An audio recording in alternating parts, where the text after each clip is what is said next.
Vous avez, tout comme moi, une trentaine d'années. Vous avez fini peut-être vos études, vous êtes entré dans la vie active, peut-être même que vous avez un travail qui vous prend beaucoup de temps et que vous avez commencé à fonder une famille. Tout d'abord, félicitations. Mais en parallèle de ça, le temps s'est accéléré, le rythme s'est intensifié, vous vous êtes un petit peu oublié et vous avez pris du poids. C'est complètement normal. Mais peut-être qu'aujourd'hui, vous souhaiteriez perdre ce poids. Mais vous regardez votre agenda, vous dites que vous manquez de temps et vous ne voyez pas comment vous pouvez y arriver. Laissez-moi vous dire que c'est tout simplement parce que vous vous trompez de combat. Aujourd'hui, je vais vous donner 3 astuces que vous pourrez mettre en place juste après avoir vu cette vidéo et qui, croyez-moi, vont complètement changer les choses si vous êtes absolument débordé et que vous voulez perdre du poids. Et certes, je suis nutritionniste, mais je suis et avant tout un jeune papa, chef d'entreprise absolument débordé, qui fait beaucoup de sport, qui manque de temps, et croyez-moi que c'est ce genre d'astuces que j'applique aussi à mon quotidien. Pour perdre du poids, la première erreur que vous faites très souvent, c'est que vous cherchez à tout contrôler. Laissez-moi briser 2 croyances sur lesquelles vous faites erreur. Non, vous n'avez pas besoin d'être parfait ou parfaite pour perdre du poids. Et non, vous n'aurez pas besoin de faire des efforts toute votre vie pour maintenir ces kilos perdus. En fait, ce qui se passe souvent, je le vois en consultation, c'est que vous commencez une méthode minceur hyper motivée. Vous vous dites « Ok, cette fois c'est la bonne, on est lundi matin, j'ai un peu forcé hier, ok, je vais changer les choses. » Vous êtes motivé, et puis il y a un imprévu. Cet imprévu fait que d'un coup, vous craquez, vous vous décevez et vous abandonnez. Et vous allez recommencer peu de temps après une nouvelle méthode minceur. Le problème, c'est que plus le temps passe, plus les méthodes minceurs s'enchaînent, plus c'est compliqué de perdre du poids, certes, et moins vous avez confiance en vous. Le souci, c'est que vous ne mettez pas votre volonté, votre envie de contrôler un petit peu plus les choses au bon endroit. Vous allez au mariage de votre meilleur ami et vous comptez les petits fours. Vous allez à une soirée dans un bar et vous espérez ne pas manger la charcuterie qu'il y a sur la planche. Vous allez à un apéro entre amis et vous espérez manger une rondelle de saucisson ou une seule chips. Ça ne marche pas. Pourquoi ça? Parce que si vous êtes stressé et débordé au quotidien, tout comme moi, dans ces moments-là, votre cerveau n'a pas besoin de contrôle. Il a besoin de lâcher prise.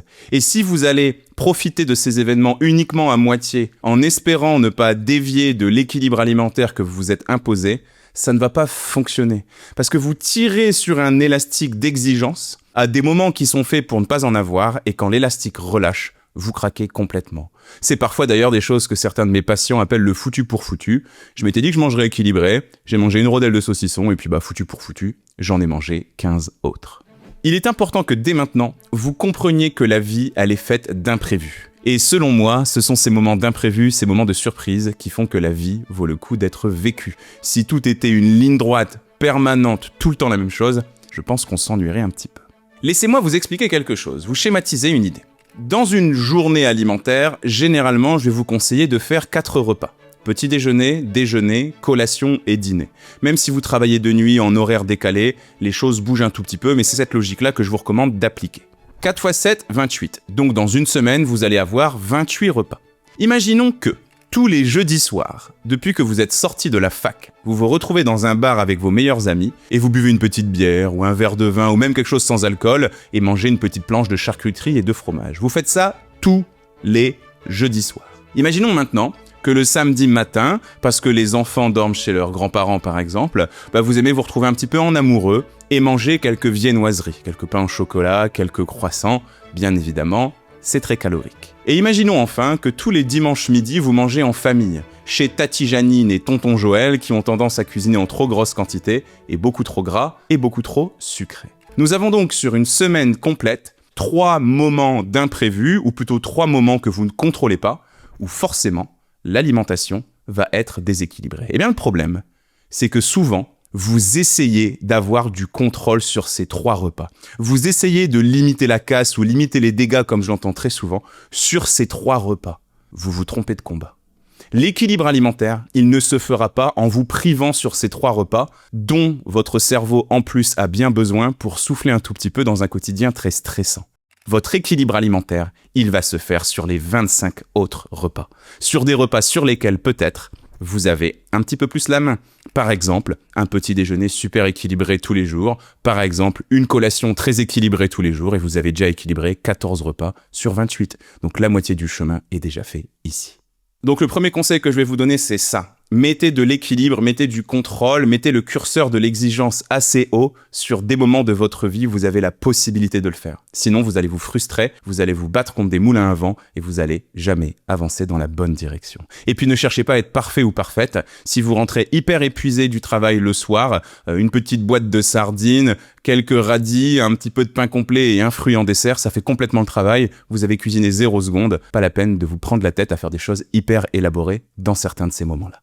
Je vous rappelle que manger équilibré, c'est cocher des cases. Déjà, il vous faut de l'eau. Bon, la case à cocher, c'est à peu près toujours la même. Il vous faut du bon gras, une bonne huile d'olive par exemple, ou une huile pour faire une vinaigrette. Un peu de protéines, une boîte de sardines, des œufs, voire même des protéines végétales. Un petit peu de féculents, pourquoi pas. Et puis à côté, vous mettez des fibres, des fruits ou des légumes. Peu importe ce que vous allez mettre pour cocher ces cases, ça fonctionnera bien. Une blanquette de veau, c'est un repas plutôt équilibré, ça prend 1h30 à cuisiner. Un petit plateau repas sur lequel vous rassemblez tous les éléments dans les bonnes quantités, c'est aussi parfaitement équilibré. Et vous avez cuisiné 0 secondes. Pensez à ça.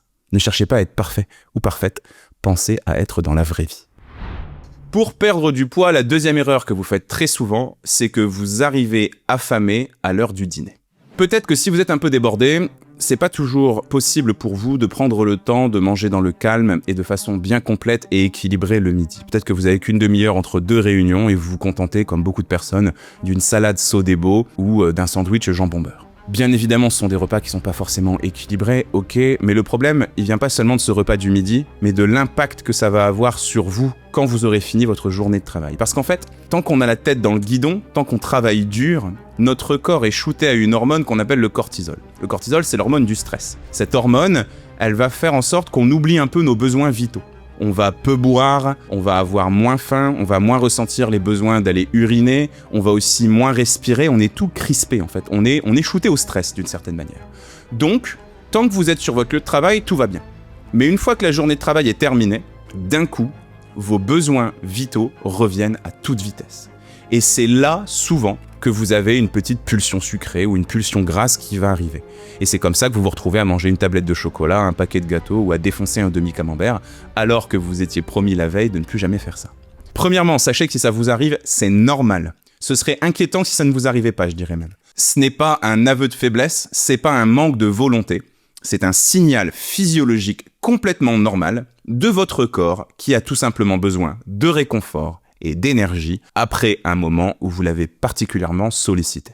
Le problème, c'est que, déjà que vous avez peut-être mangé pas forcément très équilibré le midi, donc vous avez super faim. Mais en plus de ça, comme l'étude scientifique que je vous remets juste ici et dans la description l'a prouvé, vous allez arriver avec des énergies un petit peu négatives, entre guillemets. Du stress, de l'appréhension, de l'anxiété, de la fatigue. Et puis en plus de ça, peut-être que votre journée elle est pas finie. Peut-être qu'il faut aller chercher Mathéo à son cours de flûte traversière, aller chercher Titouan chez la nourrice. Peut-être qu'arriver chez vous va falloir faire à cuisiner, mais vous manquez d'idées. Peut-être qu'il faut s'occuper de quelques tâches ménagères. Peut-être qu'il faut faire les devoirs des enfants. Bref, ça fait beaucoup d'un point de vue charge mentale.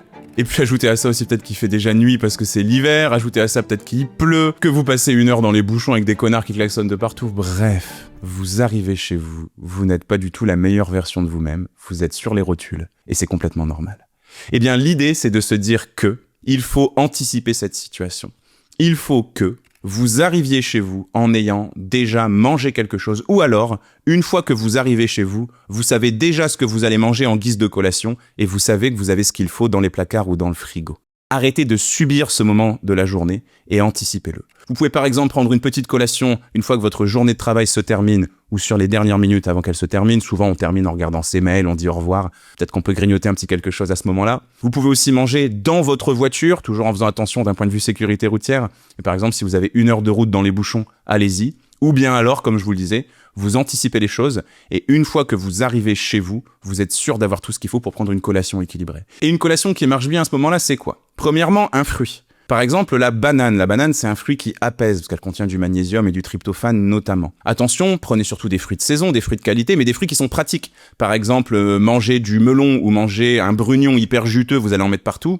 Peut-être pas la meilleure idée à ce moment de la journée. Deuxièmement, vous pouvez mettre des fruits à coque. Des noix, des noisettes, des amandes, pas grillés ni salés s'il vous plaît. Là aussi, on a du tryptophane, quelque chose qui va apaiser un petit peu votre cerveau.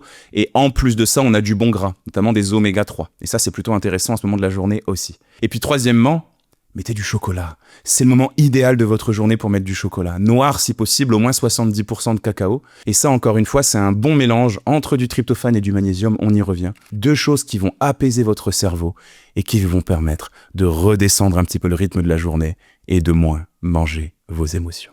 Et éventuellement, si c'est pas assez, notamment si vous êtes une femme assez sportive ou si vous êtes un homme, vous pouvez rajouter un petit peu de protéines à tout ça. Ça peut être un skyr, ça peut être des œufs durs que vous auriez fait cuire au préalable, ça peut être une tranche de jambon roulée sur elle-même, ça peut être un peu de viande des grisons, ça peut être une petite lamelle d'emmental. Bref, encore une fois, il y a du choix. Faites des choses qui vous ressemblent et si besoin, achetez-vous une petite boîte à collation, là, un petit bento que vous emmenez avec vous. Limite, vous le laissez dans la voiture et quand vous reprenez le volant, vous le voyez et vous comprenez que c'est le moment de penser enfin à vous et de manger un tout petit quelque chose. Avant d'aller plus loin et de vous donner la troisième erreur à ne surtout pas faire pour perdre du poids, je tenais à vous parler du sponsor de cette vidéo, Cure. Si vous suivez cette chaîne, vous savez que je choisis mes collaborateurs avec une attention très précise et vous connaissez Cure, c'est l'un de mes collaborateurs les plus fidèles. Et aujourd'hui, je tenais à vous parler de leur formule innovante, le FS3B. FS3B, c'est quoi? C'est un tribiotique, c'est-à-dire qu'il combine 3 formes de biotiques, les probiotiques, les postbiotiques et les prébiotiques. En gros, dans la même formule, vous avez les bonnes bactéries, les probiotiques, de quoi nourrir ces bonnes bactéries, les prébiotiques, et tous les composés actifs intéressants pour notre corps, les fameux postbiotiques. C'est du 3 en 1. Le FS3B, c'est un vrai coup de boost pour la santé de vos intestins, la santé de votre microbiote, et pour être sûr que tout arrive au bon endroit, en bon état, Cure a fait une triple encapsulation. En chiffres, ça donne quoi? 25 souches différentes de probiotiques choisies avec soin. 50 milliards de bonnes bactéries dans chaque dose. C'est comme une armée envoyée pour prendre soin de notre ventre. Et plus de 300 études scientifiques qui valident les effets positifs sur notre corps. En fait, ce qui est intéressant avec FS3B, c'est que ça agit vraiment comme une sorte de programme de remise en forme pour notre ventre et pour tout notre système digestif d'ailleurs. Et si vous vous demandez comment en profiter, c'est ultra simple, une gélule par jour avec un verre d'eau au moment des repas. Bien évidemment, comme d'habitude, je vous ai dégoté un petit code promotionnel. Vous avez moins 20% sur tout le site de Cure avec le code Nutriscope. Et bien évidemment, comme d'habitude, je vous remets toutes les informations dans la description sous la vidéo. Pour perdre du poids, si vous êtes débordé, la troisième erreur à ne surtout pas faire, c'est de copier des méthodes minceurs qui ne vous ressemblent pas. Et ouais, peut-être que vous connaissez ça, vous scrollez un petit peu, sur Instagram notamment. D'ailleurs, peut-être que vous faites ça juste après une journée de travail pour déstresser un tout petit peu. Et là, qu'est-ce que vous voyez? Des femmes parfaites qui vivent à Dubaï, qui ont une magnifique piscine à débordement, qui boivent des jus détox, qui se lèvent à 5h du matin comme une petite fleur, qui mangent du chou kale et du quinoa, qui font 1 à 2 heures de sport par jour, sans jamais un seul cheveu qui dépasse, ni une seule goutte de transpiration. Bref, on connaît tout ça. Ces influenceurs et leur vie soi-disant parfaite. D'ailleurs, je précise qu'au passage, souvent, ces personnes sont complètement incompétentes. C'est pas du tout des thérapeutes, c'est pas du tout des nutritionnistes. C'est à peine parfois des coachs sportifs. C'est juste des femmes avec des jolies fesses ou des mecs avec des jolis abdos qui vont vous dire comment elle a eu ses jolies fesses ou comment lui, il a eu ses jolis abdos. Bref, je vais pas me faire d'ennemis, mais vous aurez bien compris que tous ces influenceurs minceurs, c'est parfois un petit peu piégeux. Mais le problème, c'est que vous êtes dans la vraie vie. Là où ces personnes se lèvent à 5h du matin comme une fleur, peut-être que vous, tout comme moi parfois, vous appuyez 3 fois sur le réveil, vous vous réveillez la gueule de travers, les cheveux en pétard, et la journée commence mal. Peut-être que là où ces gens aiment les bols de chou kale et le quinoa, vous aimez la charcuterie et le fromage. Peut-être que là où ces personnes font 1 à 2 heures de sport par jour, vous, il n'y a pas la moindre minute disponible dans votre agenda qui est déjà surchargé. Et enfin, peut-être que là où ces personnes vont au travail en vélo, en marchant, en sifflotant, vous tapez 1 heure de métro ou de bouchon tous les matins. Bref, vous n'avez pas la même vie que ces gens. Du coup, attention de ne pas vous comparer. J'entendais d'ailleurs la dernière fois un philosophe qui disait « La comparaison est la première porte à ouvrir vers le malheur ». C'est bien ça, faites attention. Et surtout que vous vous comparez à des personnes qui sont derrière les réseaux, donc qui rendent leur vie un petit peu plus belle et qui vous disent ce qu'ils ont envie de vous dire finalement. Vous ne savez pas aller backstage, vous ne savez pas vraiment ce qui se passe dans leur quotidien, donc attention à ça. Moi, ce que j'aime bien dire avec la méthode Nutriscope, c'est qu'il faut que votre prochaine méthode minceur soit votre dernière méthode minceur.